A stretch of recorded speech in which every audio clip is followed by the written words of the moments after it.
Hello everyone, I Shiv Bishnoi and I welcome you all to Bishnoi medical classes. तो जो आज का हमारा टॉपिक है वो है रेस्पिरेटरी एसिडोसिस।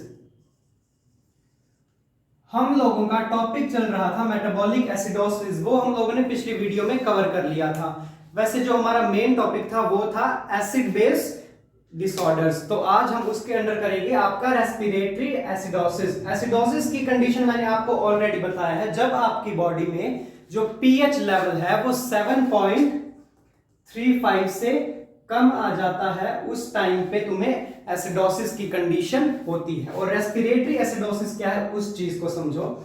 तुम्हारी बॉडी में एक सिंपल सा फंडा है, जब ऑक्सीजन अंदर आती है तब कार्बन डाइऑक्साइड बाहर निकलती है।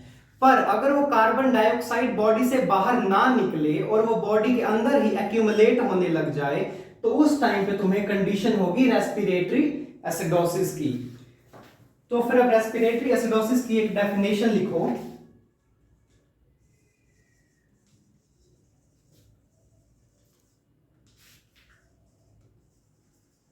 Respiratory acidosis occur when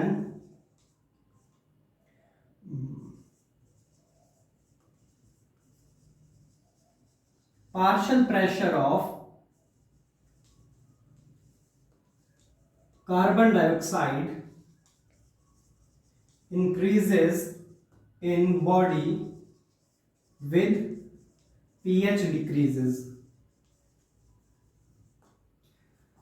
तो ये रेस्पिरेटरी एसिडोसिस क्या है? जब तुम्हारी बॉडी के अंदर कार्बन डाइऑक्साइड का लेवल इंक्रीज हो जाता है, या फिर जो कार्बन डाइऑक्साइड का पार्शियल प्रेशर है वो इंक्रीज हो जाता है, तब तुम्हें रेस्पिरेटरी एसिडोसिस होगा। और जो पीएच है वो भी डिक्रीज आ जाए, किससे? 7.35 से। तो ये तो हमारा हो गया रेस्पिरेटरी एसिडोसिस। या फिर इसकी तुम एक और डेफिनेशन लिख सकते हो, when our body is not able to remove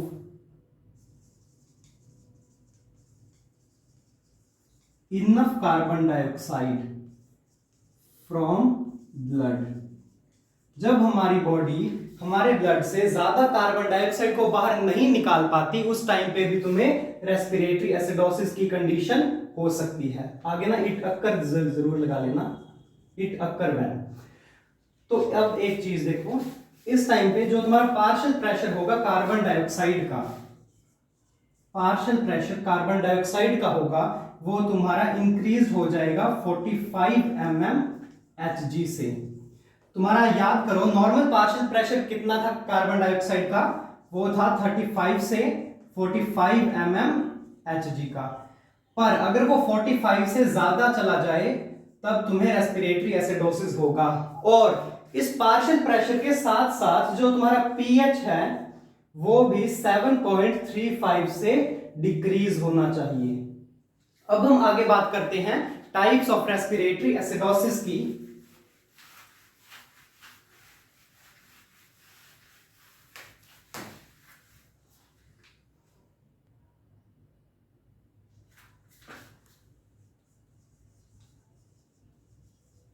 types of respiratory acidosis. Respiratory acidosis को मैं यहाँ पे RA से लिख रहा हूं। अब देखो, रेस्पिरेटरी एसिडोसिस की तुम्हारे दो टाइप्स होते हैं। जो फर्स्ट वन है वो है acute and second one is your chronic.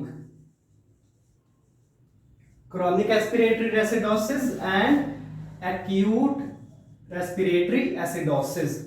अब देखो, तुम्हें वर्ड से ही पता चल रहा है, जो भी तुम्हारी क्रॉनिक कंडीशंस होती हैं वो हमेशा शॉर्ट टाइम के लिए रहती हैं, सॉरी क्रॉनिक लॉन्ग टाइम के लिए रहती है, और जो एक्यूट कंडीशंस होती हैं वो शॉर्ट टाइम के लिए रहती हैं। तो अब उसी की तरह तुम याद करो, रेस्पिरेटरी एसिडोसिस में जो पार्शियल प्रेशर था कार्बन डाइऑक्साइड का वो इंक्रीज्ड था, बट जो एक्यूट रेस्पिरेटरी एसिडोसिस है इसके अंदर जो पार्शियल प्रेशर है कार्बन डाइऑक्साइड का वो तुम्हारा 47 से ज्यादा आएगा। The partial pressure of carbon dioxide will be increased above 47 mm Hg। और जो तुम्हारा पीएच होगा, जो तुम्हारा पीएच होगा वो भी इसमें 7.35 से कम आएगा। ये बात तुम लोगों को पता है, ये तुमने डेफिनेशन में भी कर ली है। अब क्रॉनिक के अंदर क्या है वो देखो, जो ये क्रॉनिक कंडीशन है इसके अंदर जो partial pressure of carbon dioxide है वो तुम्हारा 47 से ज्यादा आएगा, और जो पीएच है वो पीएच तुम्हारा 7.35 से 7.45 के बीच में रहेगा। मतलब जो पीएच है वो तुम्हारा नॉर्मल रहेगा और जो पार्शियल प्रेशर है कार्बन डाइऑक्साइड का वो इंक्रीज रहेगा। और इस कंडीशन में तुम्हारा पीएच है वो डिक्रीज रहेगा और जो पार्शियल प्रेशर है इसका कार्बन डाइऑक्साइड का वो इंक्रीज रहेगा। तो यही फर्क है एक्यूट और क्रॉनिक रेस्पिरेटरी एसिडोसिस में। तो अब हम आगे करते हैं कॉजेज ऑफ रेस्पिरेटरी एसिडोसिस। तो फिर अब आ जाओ कॉजेज ऑफ रेस्पिरेटरी एसिडोसिस पे। कॉजेज के अंदर आप लोग पढ़ोगे कि आपको रेस्पिरेटरी एसिडोसिस की कंडीशन क्यों हो जाती है। सबसे पहला जो इसका कॉज है वो है अस्थमा। अगर किसी पेशेंट को अस्थमा की कंडीशन है बहुत ही लंबे टाइम से, मतलब जो उसके ब्रोंकियोल्स हैं वो अगर कॉन्स्ट्रिक्ट हो जाते हैं, उसका प्रॉपर एयरवे है वो डायलेट नहीं हो पाता, तो उस टाइम पे भी पेशेंट को रेस्पिरेटरी एसिडोसिस हो सकता है। जो इसका नेक्स्ट कॉज है वो है सीओपीडी। अब ये सीओपीडी क्या है? सीओपीडी है यहां पे क्रॉनिक ऑब्स्ट्रक्टिव पल्मोनरी डिजीज। लिख देता हूं एक बार,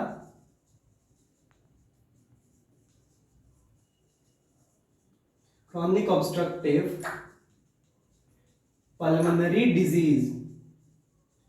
क्रॉनिक ऑब्स्ट्रक्टिव पल्मोनरी डिजीज के अंदर क्या है, जो आपका एयरवे होता है या फिर जो भी आपके पल्मोनरी फंक्शन होता है, पल्मोनरी फंक्शन आपका जो रेस्पिरेटरी सिस्टम है, ये आपका रेस्पिरेटरी ट्रैक आ गया और ये आपके आगे लंग्स। अगर इस ट्रैक के अंदर यहां पे कोई ऑब्स्ट्रक्शन आ जाए या फिर यहां पे कोई ऑब्स्ट्रक्शन आ जाए, तो उस टाइम पे हम उस कंडीशन को बोलते हैं क्रॉनिक ऑब्स्ट्रक्टिव पल्मोनरी डिजीज। जिस टाइम पे जो एयर है वो आपके लंग्स तक प्रॉपर नहीं पहुंच पाती और आपको सीओपीडी की कंडीशन का सामना करना पड़ सकता है। और जो इसका नेक्स्ट कॉज है वो ओबेसिटी। अगर किसी पेशेंट को ओबेसिटी है, वो बहुत ज्यादा मोटा है, तो उसको भी ये रेस्पिरेटरी एसिडोसिस हो सकता है। नेक्स्ट आ जाओ पल्मोनरी एडिमा। पल्मोनरी एडिमा क्या है? अगर जो तुम्हारे लंग्स हैं उनके अंदर फ्लूइड फिल हो जाता है, जो तुम्हारे लंग्स हैं उनके अंदर अगर फ्लूइड फिल हो जाए तो उस कंडीशन को हम बोलते हैं pulmonary oedema.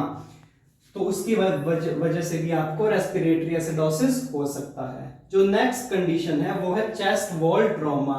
Chest wall trauma क्या है? जो आपकी चेस्ट वॉल होती है, ये देखो, ये आपकी जो चेस्ट वॉल होती है, या फिर मैं कहूं कि आपकी जो थोरेसिक कैविटी की जो वॉल्स होती हैं, अगर उनमें कोई डैमेज आ जाए या फिर उनको कोई इंजरी हो जाए किसी भी एक्सीडेंट वगैरह की वजह से, तो फिर उस कंडीशन में भी पेशेंट को रेस्पिरेटरी एसिडोसिस हो सकता है। एंड नेक्स्ट कंडीशन है एटिलेक्सिस। एटिलेक्सिस को समझो, ये क्या चीज है? एटिलेक्सिस में अगर देखो, ये तुम्हारे लंग्स होते हैं, अगर तुम्हारे इन लंग्स में से किसी एक लंग का साइज थोड़ा छोटा हो जाए या फिर मैं कहूं कि वो श्रिंक हो जाए, देखो ये बड़ा लंग था और अगर ये श्रिंक होके इतना सा रह जाए, तो उस कंडीशन को हम बोलते हैं एटिलेक्सिस। इसमें जो पेशेंट का एक लंग होता है वो पूरा काम करना ही बंद कर देता है, वो श्रिंक हो जाता है, तो उस कंडीशन को हम बोलते हैं एटिलेक्सिस। तो उस कंडीशन में भी पेशेंट को रेस्पिरेटरी एसिडोसिस हो सकता है। मेनली इसके कॉज में आपके हमेशा वो जितने भी रेस्पिरेटरी कंडीशन है वही आएंगी और कोई कंडीशन नहीं आएगी। तो इसके कॉजेस को याद रखना बहुत आसान है। आप कोई भी रेस्पिरेटरी की कंडीशन उसमें डाल दो, आपके कॉजेस हमेशा सही होंगे। अगर आपको मेरी ये वीडियो पसंद आई तो वीडियो को लाइक कर दीजिए, चैनल को सब्सक्राइब कर दीजिए और बेल आइकन दबाना ना भूलिएगा। Thank you so much.